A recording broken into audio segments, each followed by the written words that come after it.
चलिए शुरू करते हैं। मुफ्ती सलमान अज़हरी साहब का बहुत ही प्यारा बयान, इश्क़ रसूल सल्लल्लाहु अलैहि वसल्लम में डूबा हुआ बयान है। चलिए बयान शुरू करते हैं, बयान को ज़रूर सुनें। अरान मिल्लत इस्लामिया अस्सलामु अलैकुम व रहमतुल्लाहि व बरकातुहू। सुब्हान अल्लाह। अल्हम्दुलिल्लाह अल्हम्दुलिल्लाहिल हन्नानिल मन्नान अल्लज़ी खलक़ल इंसान व अल्लमहुल बयान वस्सलातु वस्सलामु अला रसूलिही सय्यिदिल इंसी वल जान व अला आलिही व अस्हाबिही ज़िल खैरि वल इहसान, अम्मा बअद। फ़अऊज़ु बिल्लाहि मिनश शैतानिर रजीम, बिस्मिल्लाहिर रहमानिर रहीम। वजाहिदू फिल्लाहि हक़्क़ जिहादिही हुवा इज्तबाकुम वमा जअल अलैकुम फिद्दीनि मिन हरज मिल्लत अबीकुम इब्राहीम हुवा सम्माकुमुल मुस्लिमीन इला आखिरि हादिहिल आयह। सदक़ल्लाहु मौलानल अज़ीम। बारगाह रिसालत मुआब सल्लल्लाहु तआला अलैहि वसल्लम में एक बार दुरूद पाक का हदिया पेश करें। अल्लाहुम्मा सल्लि अला सय्यिदिना व मौलाना मुहम्मदिन मअदनिल जूदि वल करम व आलिहि व अस्हाबिहिल किराम व इब्निहिल करीम व बारिक व सल्लिम सलातन दाइमतन सरमदन अबदा। मेरे अजीज़ों, जगह की किल्लत है, लेकिन मैंने आपके सामने हुजूर पाक सल्लल्लाहु अलैहि वसल्लम का जिक्र किया है, तो होना ये चाहिए कि आप जोधपुरी अंदाज में मेरे आका को किस तरह पुकारते हैं एक बार दुरूद पढ़ करके सुना है। अल्लाहुम्मा सल्लि अला सय्यिदिना मुहम्मद व आलिहि व अस्हाबिहि व बारिक व सल्लिम सलातन दाइमतन सरमदन अबदा। अज़ीज़ान गिरामी वक़ार, आपके इलाके में मेरी पहली आमद है, लेकिन नौजवानों को और यहाँ के मजमे को जोश व जज्बे में देखते हुए ये बात याद आती है, मैं इस करम के कहाँ था काबिल हुजूर की बंदा परवरी। ये सब तुम्हारा करम है आका के बात अब तक बनी हुई है। और मेरा इंट्रोडक्शन, मेरा तारुफ सिर्फ इतना ही है, या रसूल अल्लाह तेरे इश्क की बदौलत मुझे ज़िंदगी मिली है, तेरे इश्क की बदौलत मुझे ज़िंदगी मिली है। मेरी बात बन गई है तेरी बात करते करते, मेरी बात बन गई है तेरी बात करते करते। और ऐ सुन्नियो, हमारी ज़िंदगी का मकसद यही होना चाहिए, है जो ज़िंदगानी बाकी ये इरादा कर लिया है जो ज़िंदगानी बाकी ये इरादा कर लिया है, तेरे मुनकिरों से आका मैं मरूंगा लड़ते लड़ते, तेरे मुनकिरों से आका मैं मरूंगा लड़ते लड़ते। ये हर मोमिन का ज़िंदगी का वजीफ़ा हो जाना चाहिए। अज़ीज़ान गिरामी वक़ार, आज हम जोधपुर शहर में हैं। ये तारीख़ी शहर है और मैं जिस जगह पर खड़ा हूँ ये मरकज़ अहले सुन्नत है। यहाँ से दबने वाली नहीं, खुलने वाली आवाज़ होनी चाहिए, इसलिए कि बहुत दूर दराज हिंदुस्तान के किसी किनारे में बैठ करके भी हम मुफ्ती आज़म राजस्थान को सलाम पेश किया करते थे। यहाँ से निकलने वाली आवाज़, अगरचे वो सूफ़ी बासफ़ा थे, जिंदगी भर उनको सर झुकाए हुए लोगों ने देखा, लेकिन ऊंचे ऊंचे ताजों को उनके कदमों पर झुकते हुए भी देखा। बड़ी बड़ी हुकूमतों पर बैठने वाले भी उनके दरवाजे पर आते हुए लोगों ने देखा। मेरे अजीज़ों, ये बात किस लिए है? आज मेरी भी ये इज्जत आपके इस शहर में सदका है उन्हीं औलिया कामिलीन का। और हम मुझे तो आज देख रहे हैं, बरसों तो आपकी आंखें मुफ्ती आज़म को देखी हुई, मुफ्ती आज़म राजस्थान को आपकी आंखों ने देखा है। एक सादा सिफत इंसान, सादे कपड़े पहनने वाला, न कोई बहुत ज़्यादा उसके एहतमामात हैं, लेकिन उसके बावजूद देखा दुनिया घूमती हुई काबे के पास जिस तरह आती है, दुनियावी दौलत जिस तरह से आती है, हुकूमत के ओहदेदारान वहाँ क्यों चले आते थे। इसलिए नौजवानों, मैं तुम्हें मैसेज देना चाहता हूँ, तुम कहाँ कहाँ किसके कदमों में इज्जत ढूंढने निकले, तुम किसको आइडियल बना करके इज्जत के और अपने आप के स्टेटस को बढ़ाने की कोशिश करते रह गए। अपने आप को बदल लिया, फिर भी वो इज्जत नहीं मिली। एक मर्द कलंदर, एक मर्द दुर्वेश अपना वतन छोड़कर जोधपुर में आकर बैठ गया, पूरा राजस्थान उसका, नगर नगर उसका, और हर गली गली उसकी गर्विदा हो गई। क्यों? उसके लिए सिर्फ इतनी बात मैं अर्ज करता हूँ, आज मैंने भी देखा हिंदुस्तान के चप्पे चप्पे जाकर और गली गली जाकर हर बच्चे को देखते ही मैंने देखा है, 8 साल का बच्चा भी मुझे देखता है तो सबसे पहले पुकारता है लब्बैक या रसूल अल्लाह। मियाँ मेरा नारा मत लगाओ, लेकिन रसूल पाक सल्लल्लाहु अलैहि वसल्लम का नारा लगा रहे हैं। ये जज्बा लब्बैक या रसूल अल्लाह। अजीज़ान गिरामी वक़ार, तवज्जो, अपना ज़्यादा वक्त शोर में नहीं गुजारेंगे। मैं ये बात अर्ज कर रहा हूँ, ये जो कुछ भी मिला है, ये इज़्ज़तें, ये इनायतें सिर्फ इतनी इसलिए हैं कि हम किसी बड़े ख़ानदान के या हम किसी सरकारी नेता से कोई ताल्लुक़ नहीं रखते। हमारा मामला ये नहीं है कि रात के 12 बजे यहाँ के जो लोग आए हुए हैं ये 500 रुपये और 200 रुपये दे करके बुलाए हुए वोटों की पब्लिक नहीं है। ये वोटों के लिए, इलेक्शन कैंपेनिंग के लिए जमा की हुई पब्लिक नहीं है, जो दोपहर में लाल झंडा और रात में नीला झंडा। मेरे अजीजों, मैं मजमू में जाता हूँ, रात के 12 बजे के बाद भी जो गर्माहट यहाँ हमारे जलसों में दिखती है वो दिन के 12 बजे वहाँ नजर नहीं आती। क्यों? ये माल और दौलत पर जमा की हुई पब्लिक नहीं है। ये माल और दौलत और या मिठाई के लिए जमा की हुई ये वो मजमा नहीं है, बल्कि नेता हजरात भी हों तो उनसे भी मैं कहता हूँ ये देख लो ज़रा आँख खोल करके, रात के 12 बजे हमने 100-200 रुपये देकर नहीं बुलाया, बल्कि यहाँ जो आया है वो ये अज़्म लेकर के आया है, मेरे मुस्तफ़ा की बात आई कदमों में गर्दन भी दे दूंगा। नबी करीम सल्लल्लाहु तआला अलैहि वसल्लम के लिए फिदा होने वाला ये मजमा होता है। इसीलिए मेरे अजीज़ों, हमारी चलत फिरत से बहुत सारे लोगों को तकलीफ भी होती, डर भी लगता है। लेकिन इस जोधपुर के उस तारीखी चौक में मैं खड़ा हूँ जहाँ कभी मुफ्ती आज़म हिंद खड़े थे, कभी मुहद्दिस आज़म हिंद खड़े थे। ये अगर तारीखी शहर है तो यकीनन उन बुजुर्गों की विरासत हमें भी मिली है, वही विरासत आप तक हम पहुँचाएंगे। अब आपको मैं मैसेज देना चाहूँगा, शोहदाए करबला का ये महीना है, मुहर्रम आते ही सुन्नियों के यहाँ इमाम हुसैन का तज़किरा छिड़ जाता है। लेकिन याद रखो मेरे अजीजों, मौला इमाम हुसैन का जिक्र करने वाले हम हुसैन आजम का जिक्र इसलिए नहीं करते कि रो धो करके सीना पीट लेंगे या मातम करके गम मना लेंगे। गम होना फितरी बात है, लेकिन मेरा ये मिशन है, मैं करबला की दास्तान सुनाता हूं तो इस नीयत से सुनाता हूं कि 80 साल का बूढ़ा भी सुन ले तो 25 साल की जवानी उसके अंदर आ जाए। हुसैन आजम का तज़किरा रोने धोने के लिए नहीं है, मुजाहिद इस्लाम बनने के लिए है। हर साल हम मुहर्रम की तारीखों में ये तज़किरे करबला के इसलिए सुनाते हैं, मुसलमानों अपने दिलों से खौफ निकालो। आज के दरिंदे अगर कुत्तों की तरह भौंकते हुए मोहल्लों में कहीं नजर आ जाएं और अगर चाकू छुरी तलवार से किसी को डराने की बात करे तो ऐ सुन्नियों, उनसे ये कहना तुम तो आज के कीड़े मकोड़े हो, 1400 साल से हम करबला सुनते आ रहे हैं। हम 1400 साल से हमारे माँ बाप से, हमारे उलमा से करबला की दास्तानें सुनते आ रहे हैं। हमारा तो ये शीवा है, गर्दन भी अगर तलवार के नीचे आ जाए तो हम अल्लाहु अकबर ही पुकारेंगे। No compromise.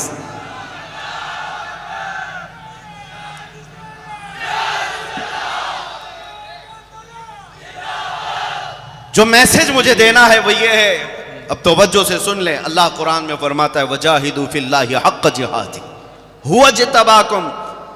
अल्लाह की राह में जो तुम्हें कोशिश करनी है कुछ बात तो उसका हक अदा करो। अल्लाह ताला ने तुम्हें चुन लिया है, अल्लाह ने तुम्हें चुन लिया है। और आपको मैं ये बताना चाहूंगा कि तुम्हें ये प्राउड फील होना चाहिए, तुम्हारे अंदर फख्र होना चाहिए कि मैं मुसलमान हूं। और उस पर मजीद ये है कि अल्लाह ताला ने मुसलमानों में भी आपको इश्क रसूल की दौलत दी है। हाँ, अहले मोहब्बत में तुम्हारा शुमार है, रसूलुल्लाह के आशिकों में तुम्हारा शुमार है। जोधपुर शहर आने के बाद यहाँ के दबंग लोगों को देखा, ये नौजवानों को, या फिर सुबह से मिल रहे हैं, हर तीसरा आदमी तो नेता ही दिखता है। लेकिन ये बतौर तफरी मैं कह रहा हूँ, नेता बनो, खुशी से बनो, कोई मसला नहीं है हमें। हर तीसरा क्या हर दूसरा बन जाए। बात तो है, लेकिन मेरे अजीजों, हस्ती हमारी। जिसके लिए अल्लाह तबारक व तआला ने कोई भी ज़रा बराबर भी सुरखुरी दुनिया में अता की है, जो मकाम दिया है, उसका सबसे पहला काम ये होना चाहिए, मैं हर चीज़ को कंप्रोमाइज़ कर लूँगा, मेरे नबी के नाम पर कोई कंप्रोमाइज़ नहीं करूँगा। मुझे ये बात इसलिए कहनी पड़ी कि कुछ लोगों को ये तकलीफ भी हो जाती है और डर जाते हैं, लब्बैक का नारा लगता है तो सहम जाते हैं। प्रशासन की निगाहें हमारी तरफ होंगी, लोगों को ऐसा लगने लगेगा कि ये कौन सी जमात आ गई, ये पड़ोस मुल्क का नारा है। नहीं मेरे अजीज़ों, मेरे मुस्तफ़ा किसी पाकिस्तान के ही नहीं हैं। नबी करीम सल्लल्लाहु ताला अलैहि वसल्लम का नाम पूरी कायनात के लिए आबरू है। आबरूए मा सनाम मुस्तफ़ा, मेरे रसूल पाक सल्लल्लाहु अलैहि वसल्लम की मुताल्लिक इकबाल ये कहता है, हम सब की इज्जत व आबरू मुस्तफ़ा के नाम से वाबस्ता। डर और खौफ के साथ हुजूर की बात करने में कभी इस तरह झिझकना नहीं चाहिए। बरेली के इमाम आला हज़रत फाज़िल बरेलवी क्या फरमाते हैं, सुनो, खौफ ना रख रजा जरा, तू तो है अब्दे मुस्तफ़ा। खौफ ना रख रजा जरा, तू तो है अब्दे मुस्तफ़ा, तेरे लिए अमान है, तेरे लिए अमान है। यहाँ पर जिन लोगों को ऐसा लगता हो, मैं उत्तर प्रदेश में एक प्रोग्राम में था और उसके बाद दूसरे चंद दिनों के बाद एक आलिम दीन थे, मौलाना साहब से आए, कहा कि हजरत आपके जलसे में बैठा था, आस पड़ोस में बैठने वाले तवज्जो से सुन लीजिए जी, आपके साथ फोटो में आ जाते हैं तो दूसरे दिन से हमारे लिए भी तहकीकात शुरू हो जाती है। मौलाना साहब ने कहा, दूसरे दिन ही पुलिस वालों ने मुझे बुला लिया तो है, थाने पे, कहा कि आप उस वहाँ बैठे हुए थे और बहुत लब्बैक लब्बैक के नारे लगा रहे थे। तो मैंने कहा क्या बात है, आपको क्या है? कहा, उन्होंने कहा कि केस फलां फलां हालात ऐसे हो गए, आपके ऊपर केस डाल देंगे, कोई सेक्शन लगा देंगे। लगाया अगरचे नहीं। मैंने उनसे कहा, आप डरे हैं इस बात पर? डरे हुए हैं मेरे अजीज भाई? मैं उनसे कहा, फख्र करो, दुनिया चोरी करके थाने जाती है, तुम रसूलुल्लाह का नाम लेकर थाने पहुंचे हो, इससे बड़े फख्र की बात क्या है? तुम नबी पाक सल्लल्लाहु अलैहि वसल्लम का नाम लेकर पहुंचे हो। मेरे ताजु शरिया रहमतुल्लाह ताला अलैह फरमाते कि अगर उनके नाम पर हथकड़ियां लगाई जाएं तो ये दुनिया का सबसे कीमती जेवर होगा, ये सबसे कीमती जेवर होगा।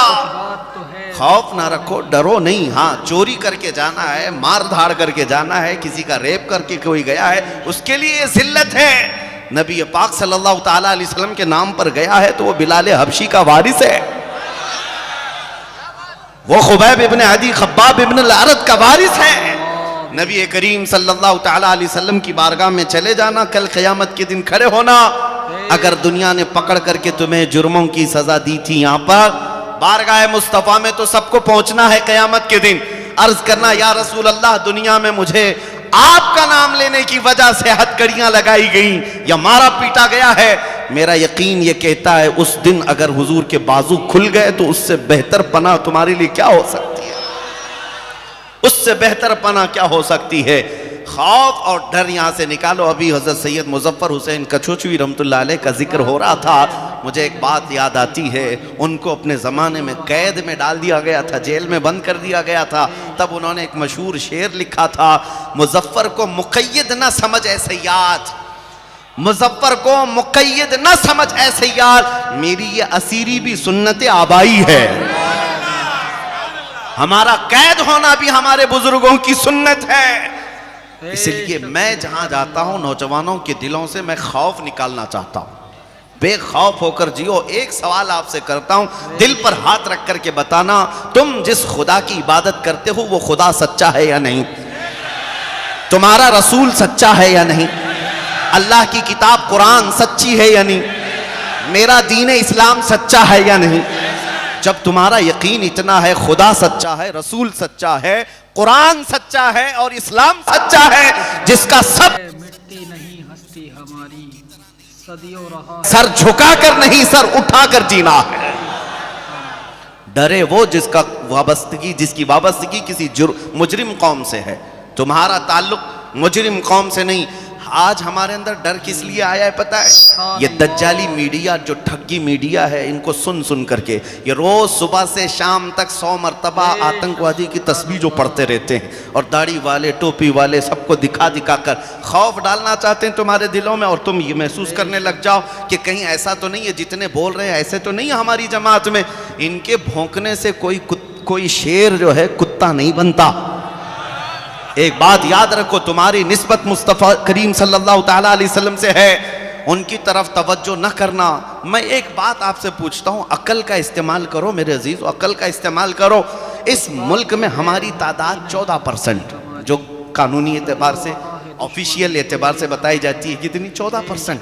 और फिर इनके हालात के लिए जो सचर कमेटी, श्री कृष्णा रिपोर्ट, ये सब जो जजेस हैं, इनको लगा करके 5-5, 10-10 साल सर्वे करवाया गया मुसलमानों के हालात क्या हैं। उन्होंने रिपोर्ट में लिखा है कि मुसलमानों के हालात दलित समाज से भी ज़्यादा गए गुजरे, ये बहुत बैकवर्ड है। इनके यहाँ एजुकेशन नहीं है, इनके यहाँ अखलाक नहीं है, इनके यहाँ सफाई नहीं है, इनके यहाँ मालदारी नहीं है, ज़्यादा डिपार्टमेंट में इनके ओहदे नहीं हैं, ये लोग ज़्यादा तौर पर न फौज में हैं न पढ़े लिखे हुए हैं, ये सब रिपोर्ट में लिखा हुआ है।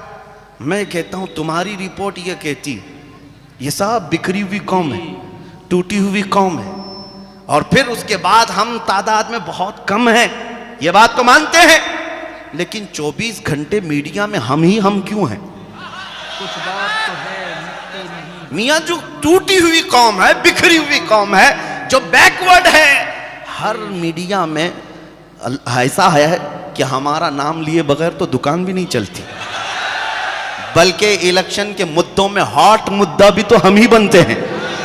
क्यों? मैं आपको ये कोई लतीफा नहीं सुना रहा हूं, अकल का इस्तेमाल करो।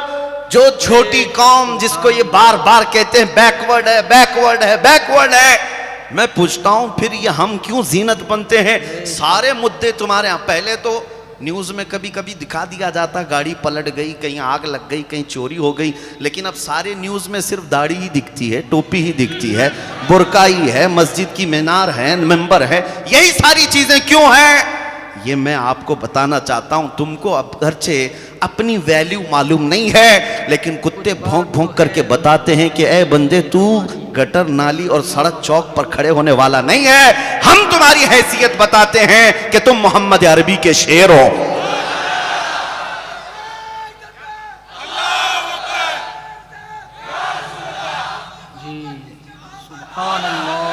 सब कुछ हमारा लुट जाने के बाद भी आज हम ही निशाने पर हैं।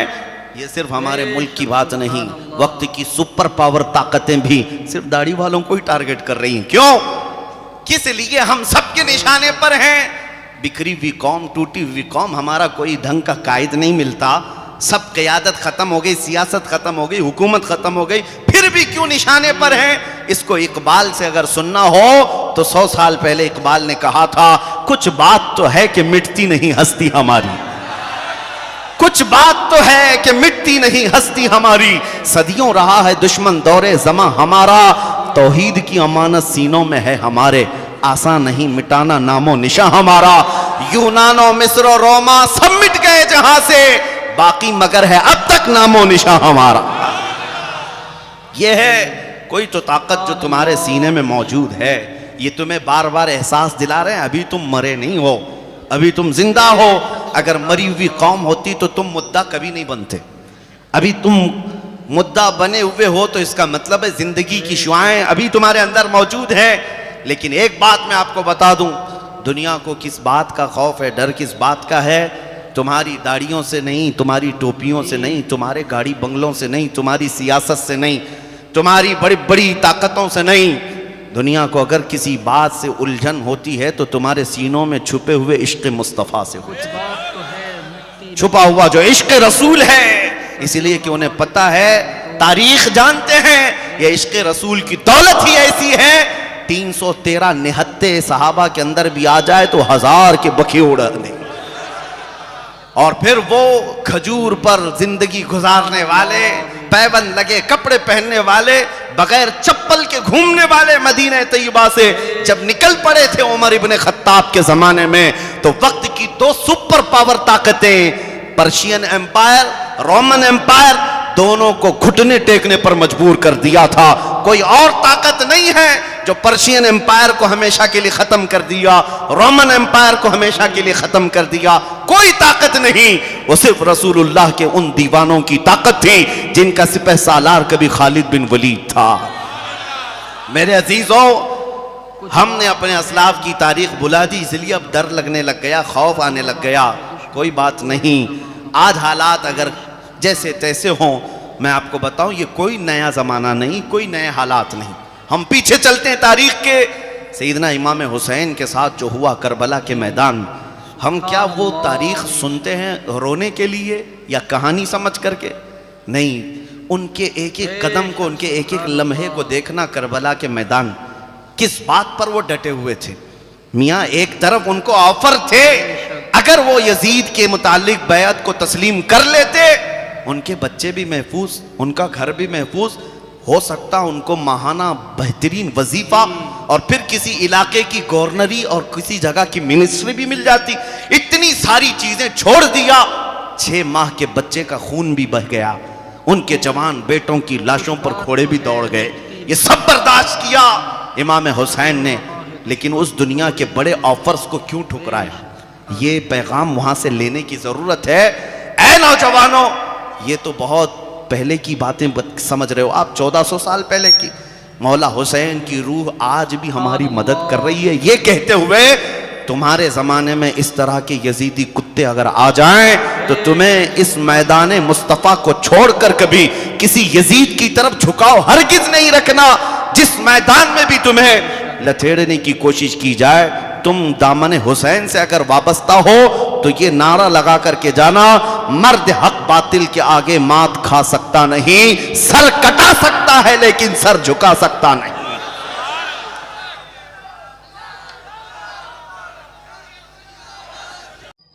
कुछ बात तो है मिटती नहीं हस्ती हमारी, सदियों रहा है दुश्मन दौरे ज़मा हमारा। माशाअल्लाह, सुभान अल्लाह। मुफ्ती सलमान अज़हरी साहब का बहुत ही इश्क़ रसूल सल्लल्लाहु अलैहि वसल्लम में डूबा हुआ बयान, यकीनन नौजवानों में इश्क़ रसूल पैदा करने वाला बयान है। आप हजरात ने सुना, बड़ा अच्छा लगा, माशाअल्लाह।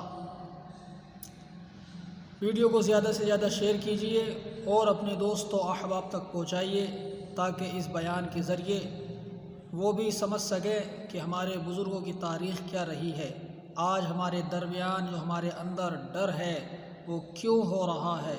जब हम ऐसे वाक़यात मुफ्ती सलमान अज़हरी साहब की ज़ुबान मुबारक से सुनेंगे तो इंशाअल्लाहुल अज़ीज़ हमारे दिल में इश्क़ रसूल सल्लल्लाहु अलैहि वसल्लम पैदा होगा। यकीनन हमारे बुज़ुर्गों की तारीख़ हमारे लिए मशाल राह है। हम सबको अपने बुज़ुर्गों की तारीख़ पढ़नी चाहिए और उस पर अमल भी करना चाहिए। प्यारे दोस्तों, ज़िंदगी फ़ानी है, इश्क़ रसूल ही की दौलत हमारे साथ जाएगी, नमाज की दौलत हमारे साथ जाएगी। चलिए नात पाक के चंद अशार समात करते हैं। दुरूद पाक पढ़ लीजिए। अल्लाहुम्मा सल्ली अला सय्यदिना व शफ़ीना व हबीबिना व करीमिना व मलजाना व मअवाना मुहम्मद सल्लल्लाहु अलैहि वसल्लम। कसम खुदा की उसे मयस्सर कभी खुदा की रज़ा नहीं है। कसम खुदा की उसे मयस्सर